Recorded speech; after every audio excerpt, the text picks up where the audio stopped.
I'm Elise Hugh. You're listening to TED Talks Daily. Should we publicly call out others for bad behavior in order to hold them responsible? Activist and public intellectual Loretta J proposes a different way. She says instead of calling people out, we should try calling them in. From the 2021 TED Monterey Conference, she explains how it works and the benefits of this to ourselves and our community. TED Talks Daily is supported by Wise, the smart new way to move money internationally. Isn't progress great? People used to listen to music on record players, then came tapes and CDs. Now we stream music and podcasts. Sending money abroad is similar. Banks and PayPal are still using outdated systems, but Wise has built a smarter way using new technology. When you send, spend, or convert money with Wise, you can do it faster with a better exchange rate and lower fees. Take it from me. I have been using Wise and I love it. It sounds good, right? Try Wise at wise.com/TED Talks. First of all, thank y'all for listening to me. I come to y'all because most black women don't go to Ku Klux Klan rallies on purpose. I did because it was my job. I monitored hate groups. But I really wanted to find out how people could hate strangers so much. Mostly I wanted to work for peace and justice, but fortunately for me, my mentor at the time was the legendary civil rights leader, Reverend C.T. Vivian, who'd been an aide to Dr. Martin Luther King. And C.T. used to say, when you ask people to give up hate, then you need to be there for them when they do. Now, at the time C.T. said those words, I started muttering under my breath because you can't curse out a preacher, you know? But his words didn't make any sense to me because if the Klan hated black folks, I was all right with hating them back. Sounded okay to me. But then something happened. It became my job to help people who were leaving hate groups. And then once I got to know them, I couldn't hate them anymore. And then I got confused. I'm a survivor of racial violence, rape, and incest. And I needed to find another moral compass for my life's work. And that compass had to shift from hate to love. And so that improbable journey is why I'm here to talk to y'all today.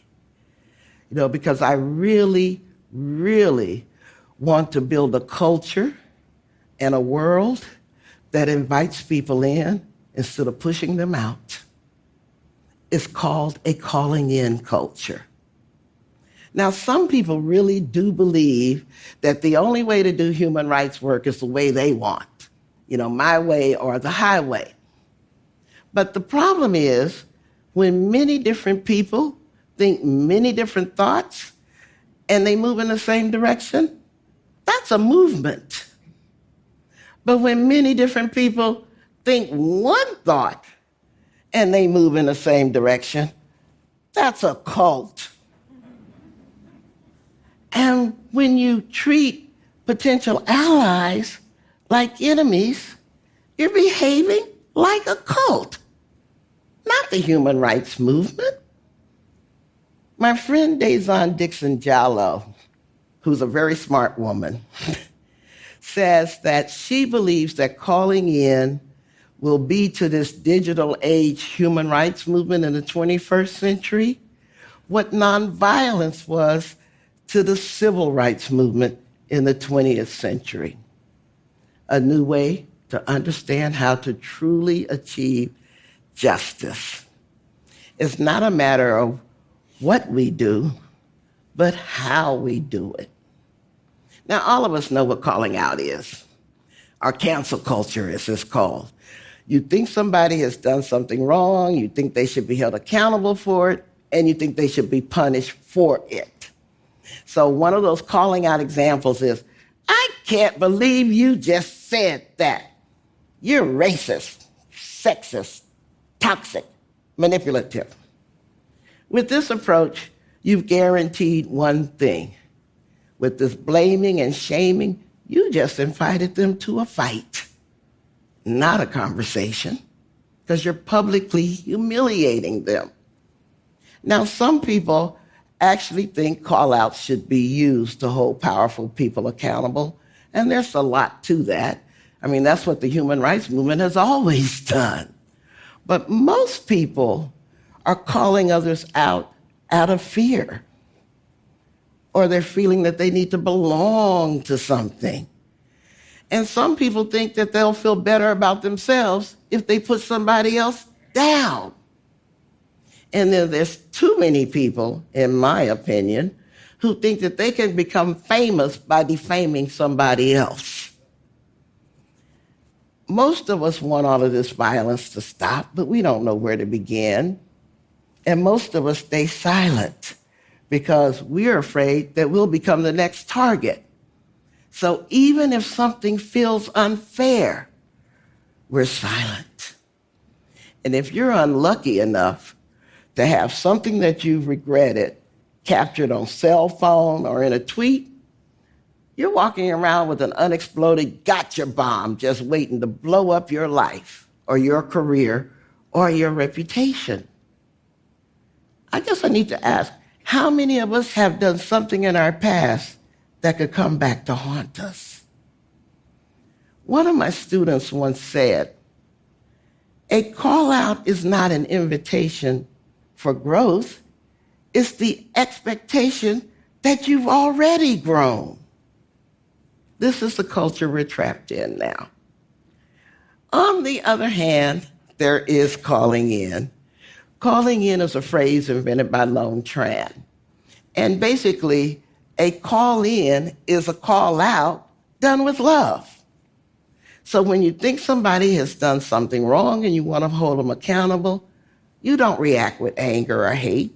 You just remain calm and look at them and say, and you can do this online and in person too, but you just look at them calmly and you tell them, that's an interesting viewpoint.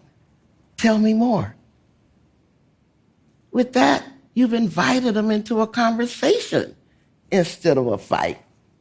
And you don't have to agree with somebody to offer them loving attention. All you're admitting at that moment is that there's a possibility that they're as complicated as you are. And everybody deserves to be heard and to be respected. And if you use this call-in practices like I'm teaching, what you'll do is several things. First of all, you'll lead with love instead of anger and allow somebody else to grow.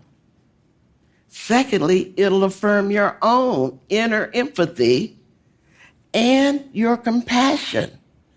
And you'll feel so good about yourself when you learn that you can grow too in embracing and inviting more people into the world. And then the third thing is that you can call in your friends, your families, your neighbors, your coworkers, all the people you might have given up on in the past because of how they've hurt you. Now, if you're going to embrace this calling in practice, you need some preparation. It begins with self-assessment. First of all, you need to know your motives. Why are you choosing to call somebody in or out? Are you in a healed enough space for somebody else's feelings? If you're not, maybe you're not ready to do the calling in yet. But still, you have those options. And I've taught these tactics to 8th graders, to college students, to C-suite executives. And as I said, they all feel better about themselves for reaffirming their optimism and their hope that they can make a difference in the world. This is so, so important. And so if you're not really ready to invest in somebody else's growth with a call-in, or you don't want the inevitable fight if you call them out, there actually is a third option. You can call on them to be a better person. And this was a phrase created by Sonia Renee Taylor. My favorite calling on response is to look the person dead in the eye, cock my head to the side, like I really care, and say, I beg your pardon, and then I wait. many times they'll start walking back their words just because I'm looking at them like they lost their minds.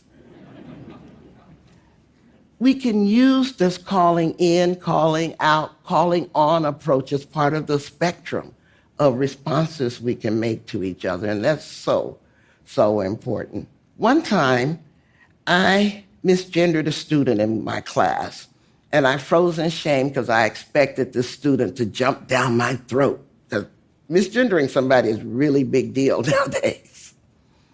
And instead, this student looked at me and offered me grace by saying, "Oh, that's all right, Professor. I misgender myself sometimes." An 18-year-old showing me grace. Now, I believe that one of the most effective expressions of calling in is forgiveness.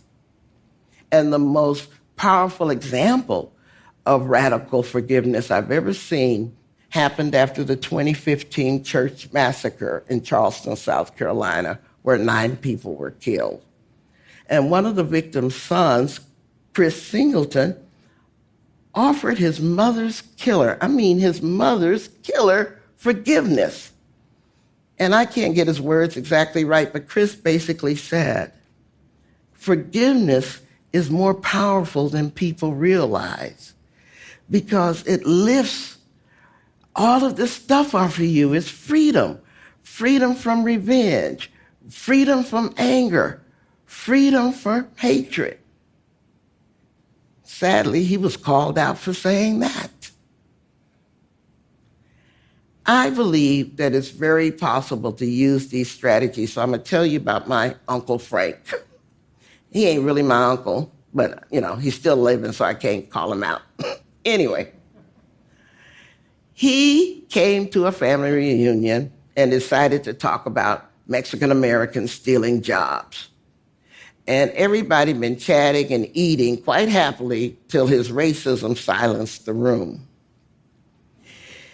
Most people buried their faces in their plate because this was Uncle Frank. This is what he does.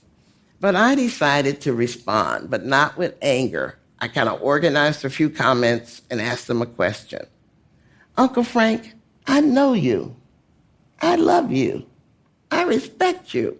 And what I know about you is that you'd run into a burning building and save somebody if you could.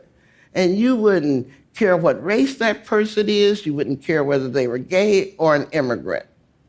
So, Uncle Frank, that's the man I love and respect. So tell me, how can I reconcile that good Uncle Frank I know you are with the words that just came out of your mouth?"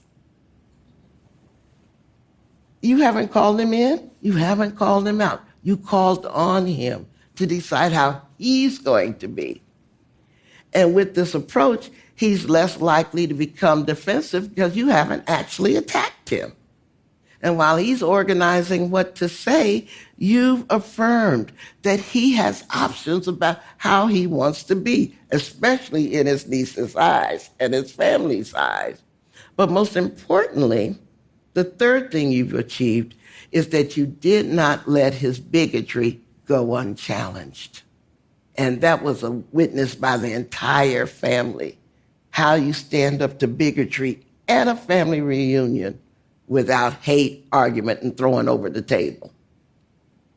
Now, anybody can learn these tactics, as I've said, and we really need to understand that we can offer people forgiveness and a chance to redeem themselves from their mistakes. Somebody gave us a chance to grow, and we can offer that to others.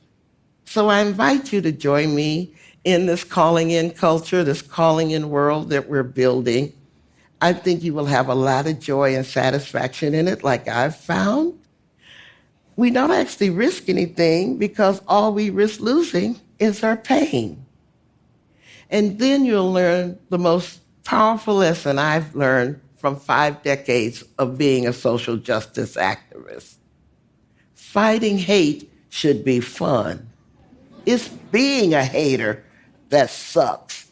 Thank y'all.